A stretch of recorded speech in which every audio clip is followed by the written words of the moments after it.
The Golgotha Dancers by Manly Wade Wellman. I had come to the art museum to see the special show of Goya prints, but that particular gallery was so crowded that I could hardly get in, much less see or savor anything, wherefore I walked out again. I wandered through the other wings with their rows and rows of oils, their Greek and Roman sculptures, their stern ranks of medieval armors, their oriental porcelains, their Egyptian gods. At length, by chance and not by design, I came to the head of a certain rear stairway. Other habitués of the museum will know the one I mean when I remind them that Arnold Böcklin's The Isle of the Dead hangs on the wall of the landing. I started down, relishing in advance the impression Böcklin's picture would make with its high brown rocks and black poplars, its midnight sky and gloomy film of sea, its single white figure erect in the bow of the beach-nosing skiff. But, as I descended, I saw that the Isle of the Dead was not in its accustomed position on the wall. In that space, arresting even in the bad light and from the up angle of the stairs, hung a gilt-framed painting I had never seen or heard of in all my museum-haunting years. I gazed at it, one will imagine, all the way down to the landing. Then I had a close, searching look, and a final appraising stare from the lip of the landing above the lower half of the flight.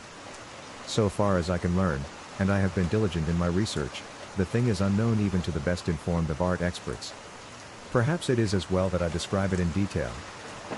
It seemed to represent action upon a small plateau or table rock, drab and bare, with a twilight sky deepening into a starless evening. This setting, restrainedly worked up in blue-grays and blue-blacks, was not the first thing to catch the eye, however. The front of the picture was filled with lively dancing creatures, as pink, plump and naked as cherubs and as patently evil as the meditations of Satan in his rare idle moments. I counted those dancers. There were 12 of them, ranged in a half-circle, and they were cavorting in evident glee around a central object, a prone cross, which appeared to be made of 2 stout logs with some of the bark still upon them. To this cross a pair of the pink things, that makes 14, kneeling and swinging blocky-looking hammers or mauls, spiked a human figure. I say human when I speak of that figure, and I withhold the word in describing the dancers and their hammer-wielding fellows. There is a reason. The supine victim on the cross was a beautifully represented male body, as clear and anatomically correct as an illustration in a surgical textbook. The head was writhed around, as if in pain, and I could not see the face or its expression, but in the tortured tenseness of the muscles, in the slaty white sheen of the skin with jagged streaks of vivid gore upon it, agonized nature was plain and doubly plain. I could almost see the painted limbs writhe against the transfixing nails. By the same token, the dancers and hammerers were so dynamically done as to seem half in motion before my eyes. So much for the sound skill of the painter. Yet, where the crucified prisoner was all clarity, these others were all fog. No lines, no angles, no muscles, their features could not be seen or sensed. I was not even sure if they had hair or not. It was as if each was picked out with a ray of light in that surrounding dusk, light that revealed and yet shimmered indistinctly, light, too, that had absolutely nothing of comfort or honesty in it. "Hold on, there," came a sharp challenge from the stairs behind and below me. "What are you doing? And what's that picture doing?"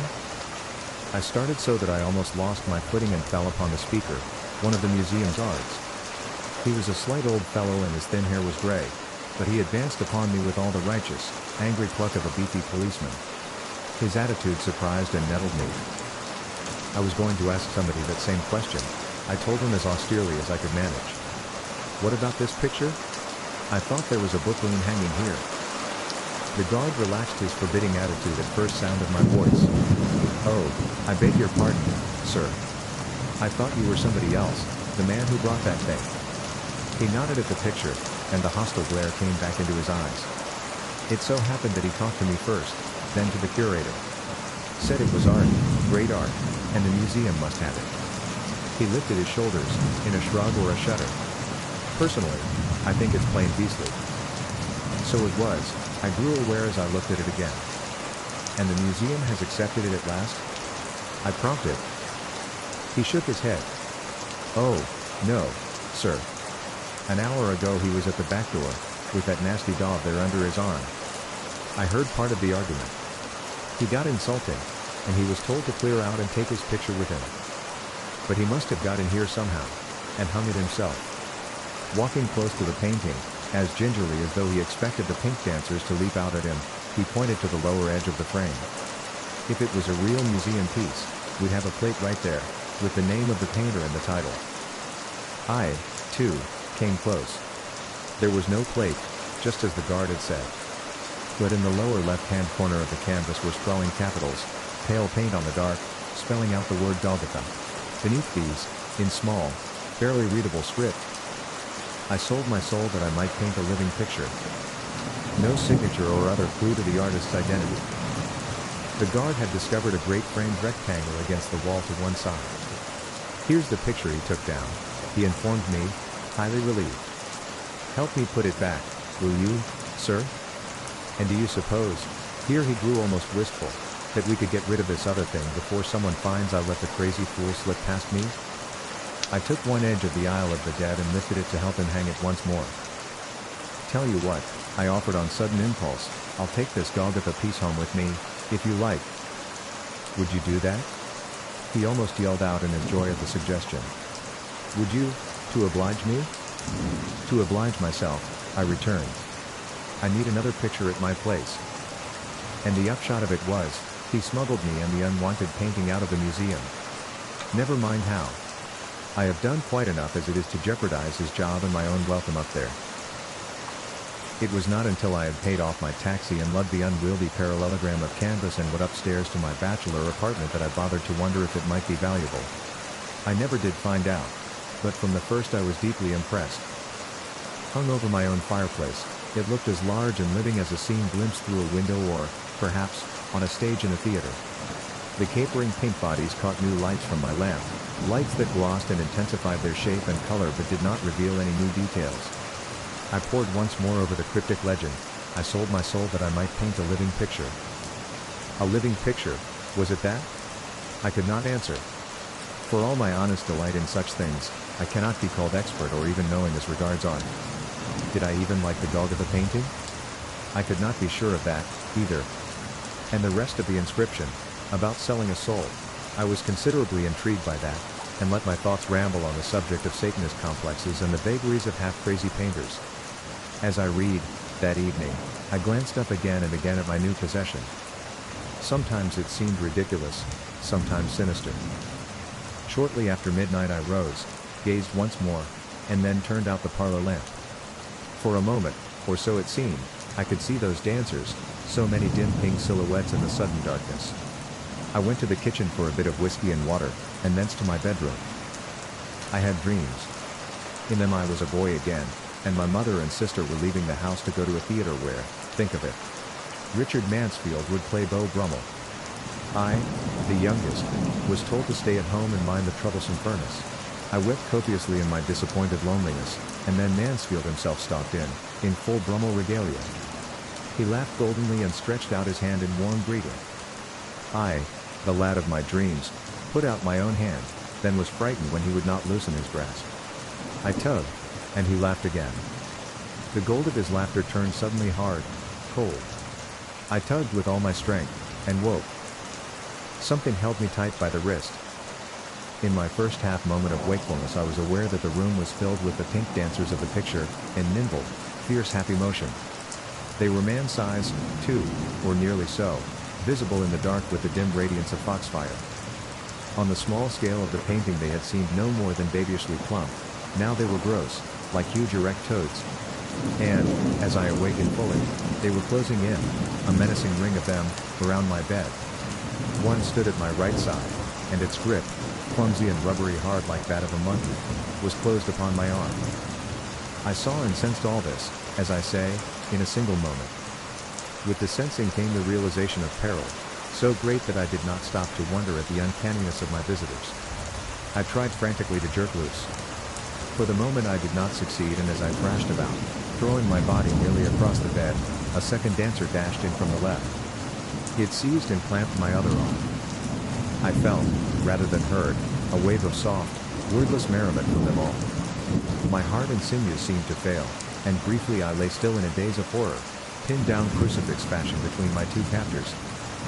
Was that a hammer raised above me as I sprawled? There rushed and swelled into me the sudden startled strength that sometimes favors the desperate. I screamed like any wild thing caught in a trap, rolled somehow out of bed and to my feet. One of the beings I shook off and the other I dashed against the bureau. Freed, I made for the bedroom door in the front of the apartment, stumbling and staggering on fear-weakened legs. One of the dim shining pink things barred my way at the very threshold, and the others were closing in behind, as if for a sudden rush. I flung my right fist with all my strength and weight.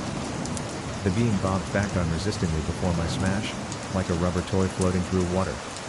I plunged past, reached the entry and fumbled for the knob of the outer door. They were all about me then, their rubbery palms fumbling at my shoulders, my elbows, my pajama jacket. They would have dragged me down before I could negotiate the lock. A racking shudder possessed me and seemed to flick them clear. Then I stumbled against a stand, and purely by good luck my hand fell upon a bamboo walking stick. I yelled again, in truly hysterical fierceness, and laid about me as with a whip. My blows did little or no damage to those unearthly assailants, but they shrank back, teetering and dancing, to a safe distance. Again I had the sense that they were laughing, mocking. For the moment I had beaten them off, but they were sure of me in the end. Just then my groping free hand pressed a switch. The entry sprang into light. On the instant they were not there. Somebody was knocking outside, and with trembling fingers I turned the knob of the door. In came a tall, slender girl with a blue lounging robe caught hurriedly around her. Her bright hair was disordered as though she had just sprung from the bed. "Is someone sick?" she asked in a breathless voice. I lived down the hall, I heard cries. Her round blue eyes were studying my face, which must have been ghastly pale. "You see, I'm a trained nurse, and perhaps..." "Thank God you did come." I broke in, unceremoniously but honestly, and went before her to turn on every lamp in the parlor. It was she who, without guidance, searched out my whiskey and siphon and mixed for me a highball of grateful strength. My teeth rang nervously on the edge of the glass as I gulped it down. After that I got my own robe, a becoming one, with satin facings, and sat with her on the divan to tell of my adventure. When I had finished, she gazed long at the painting of the dancers, then back at me. Her eyes, like two chips of the April sky, were full of concern and she held her rosy lower lip between her teeth. I thought that she was wonderfully pretty. "What a perfectly terrible nightmare," she said. "It was no nightmare," I protested. She smiled and argued the point, telling me all manner of comforting things about mental associations and their reflections in vivid dreams. To clinch her point she turned to the painting. "This line about a living picture is the peg on which your slumbering mind hung the whole fabric," she suggested, her slender fingertip touching the painted scribble. "Your very literal subconscious self didn't understand that the artist meant his picture would live only figuratively." "Are you sure that's what the artist meant?" I asked, but finally I let her convince me. One can imagine how badly I wanted to be convinced. She mixed me another highball, and a short one for herself. Over it she told me her name, Miss Dolby, and finally she left me with a last comforting assurance. But, nightmare or no, I did not sleep again that night. I sat in the parlor among the lamps, smoking and dipping into book after book.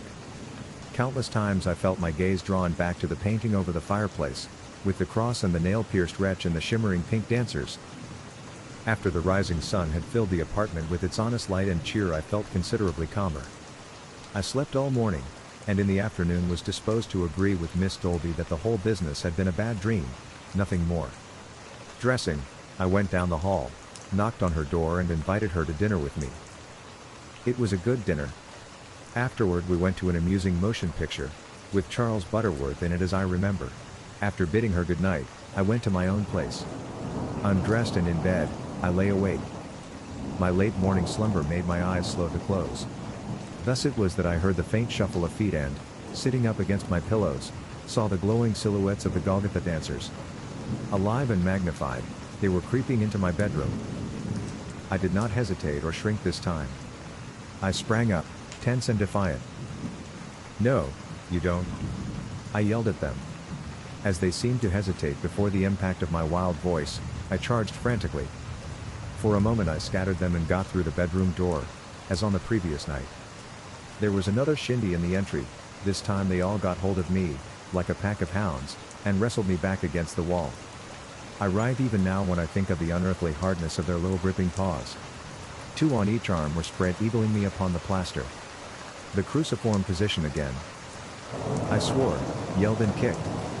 One of them was in the way of my foot. He floated back, unhurt. That was their strength and horror, their ability to go flabby and non-resistant under smashing, flattening blows. Something tickled my palm, pricked it. The point of a spike. Miss Dolby. I shrieked, as a child might call for its mother. Help! Miss D. The door flew open. I must not have locked it. Here I am, came her unafraid reply. She was outlined against the rectangle of light from the hall. My assailants let go of me to dance toward her. She gasped but did not scream. I staggered along the wall, touched a light switch, and the parlor just beyond us flared into visibility. Miss Dolby and I ran into the lamp, rallying there as Stone Age folk must have rallied at their fire to face the monsters of the night. I looked at her. She was still fully dressed, as I had left her, apparently had been sitting up. Her rouge made flat patches on her pale cheeks, but her eyes were level. This time the dancers did not retreat or vanish. They lurked in the comparative gloom of the entry, jigging and trembling as if mustering their powers and resolutions for another rush at us. You see, I chattered out to her, it wasn't a nightmare. She spoke, not in reply, but as if to herself. They have no faces, she whispered. No faces. In the half-light that was diffused upon them from our lamp they presented the featurelessness of so many huge gingerbread boys, covered with pink icing. One of them, some kind of leader, pressed forward within the circle of the light. It daunted him a bit. He hesitated, but did not retreat. From my center table Miss Dolby had picked up a bright paper cutter. She poised it with the assurance of one who knows how to handle cutting instruments. When they come, she said steadily, let's stand close together. Will be harder to drag down that way. I wanted to shout my admiration of her fearless front toward the dreadful beings, my thankfulness for her quick run to my rescue. All I could mumble was, "You're mighty brave." She turned for a moment to look at the picture above my dying fire. My eyes followed hers. I think I expected to see a blank canvas, find that the painted dancers had vanished from it and had grown into the living ones. But they were still in the picture, and the cross and the victim were there, too. Miss Dolby read aloud the inscription. A living picture. The artist knew what he was talking about, after all. Couldn't a living picture be killed? I wondered. It sounded uncertain, and a childish quibble to boot, but Miss Dolby exclaimed triumphantly, as at an inspiration. Killed? Yes. She shouted. She sprang at the picture, darting out with the paper cutter. The point ripped into one of the central figures in the dancing semicircle. All the crowd in the entry seemed to give a concerted throb, as of startled protest. I swung, heart racing, to front them again. What had happened? Something had changed, I saw. The intrepid leader had vanished. No, he had not drawn back into the group. He had vanished. Miss Dolby, too, had seen. She struck again, gashed the painted representation of another dancer. And this time the vanishing happened before my eyes. A creature at the rear of the group went out of existence as suddenly and completely as though a light had blinked out. The others, driven by their danger, rushed. I met them, feet planted. I tried to embrace them all at once, went over backward under them. I struck, wrenched, tore. I think I even bit something grisly and bloodless, like fungoid tissue, but I refused to remember for certain. One or two of the forms struggled past me and grappled Miss Dolby. I struggled to my feet and pulled them back from her. There were not so many swarming after me now. I fought hard before they got me down again. And Miss Dolby kept tearing and stabbing at the canvas, again. Clutches melted from my throat, my arms. There were only 2 dancers left. I flung them back and rose. Only one left. Then none. They were gone into nowhere. That did it, said Miss Dolby breathlessly. She had pulled the picture down. It was only a frame now, with ragged ribbons of canvas dangling from it. I snatched it out of her hands and threw it upon the coals of the fire. Look, I urged her joyfully. It's burning. That's the end. Do you see?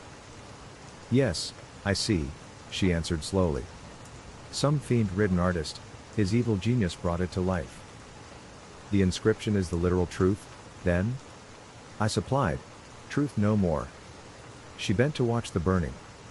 As the painted figures were destroyed, their incarnations faded. We said nothing further, but sat down together and gazed as the flames ate the last thread of fabric, the last splinter of wood. Finally we looked up again and smiled at each other.